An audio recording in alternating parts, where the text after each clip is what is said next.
Okay.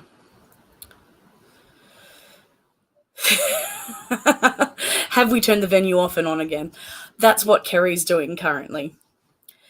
So, hi everyone. It's just me at the moment. Kerry's just working on getting the venue to cooperate. So we've actually he's just trying to get the internet connected. So they don't have internet at the venue, and he's trying to get the cameras all sorted. So it's being very uncooperative right now.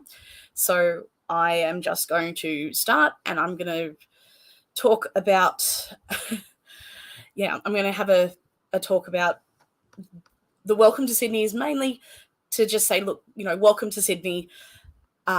It's been really great to have a platform at some conferences recently for having asexual speakers and to talk about our Kate's research.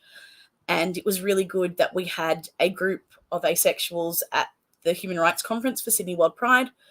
So I just wanted to, again, say that I want to acknowledge that the land and the land that I work and live on is I want to acknowledge the Wallamedigal clan from the Darug Nation, which is the local area that I live in, and I pay my respects to their elders, past, present, emerging, and recognise their connections to land, sea, and community.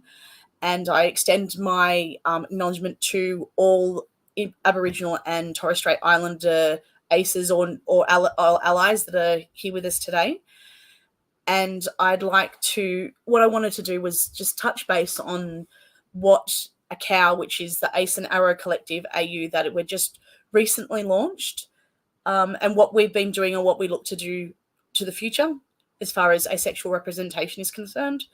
So ACOW came from a group of asexuals in Australia wanting to do research, education, and advocacy for the asexual community, and we also wanted to include the aromantics as well, because there's no aromantic group for Australia.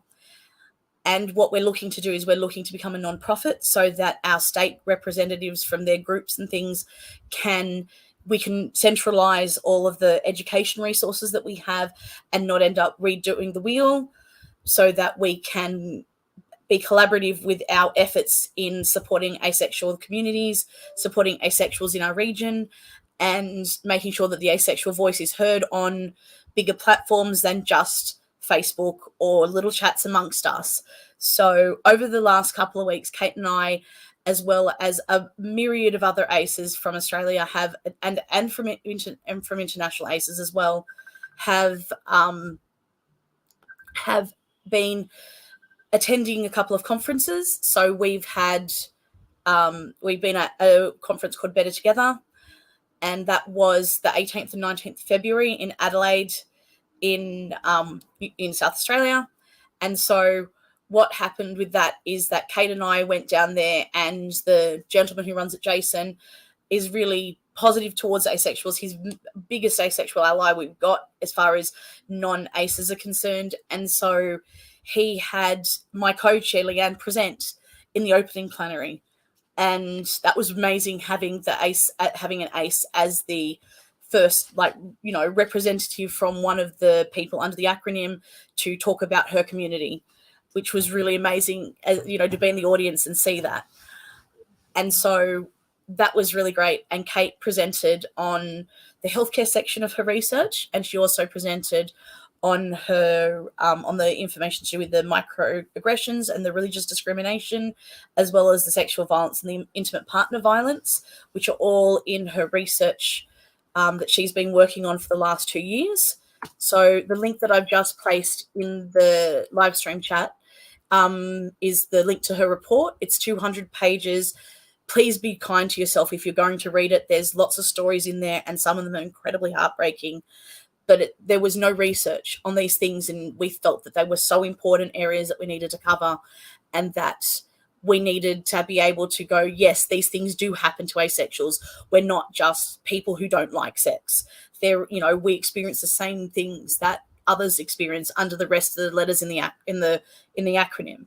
And we wanted to have that evidence, and our experiences that we've had over the 2 conferences we've attended has been really good, that we've had a lot of people coming and wanting to read the report and wanting to connect with us. And so getting our research out, getting Kate's research out there, and also being a beacon of sorts to ACEs from like our region who may not have a network, who may not have a community group. We met an ACE at Human Rights Conference from the Cook Islands, and there's only 19,000 people in the Cook Islands. They're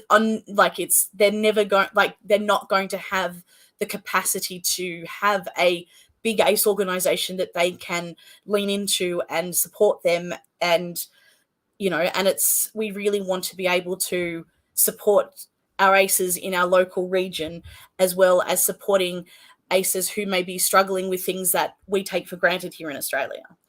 So they're some of the important parts of why ACAU is looking at the areas of things that we are. And so I guess for me that it's really important to look out for our fellow ACEs and to make sure that we are considering them and making sure that we can speak up for them with our platform when they may not have that platform. And Australia being one of the biggest contingents of asexuals in our end of the world, that I feel like we'd be doing ourselves a disservice if we didn't put our hands up. Well, okay. Sorry, getting notes from the sick one. Anywho, I just wanted to say welcome to Australia, and the next sessions will be starting shortly. It's up to Kerry as to how that's structured, so it may be a little bit different from the timetable, and I apologize for that. But yeah, so thanks for being here, and the other stuff will start shortly.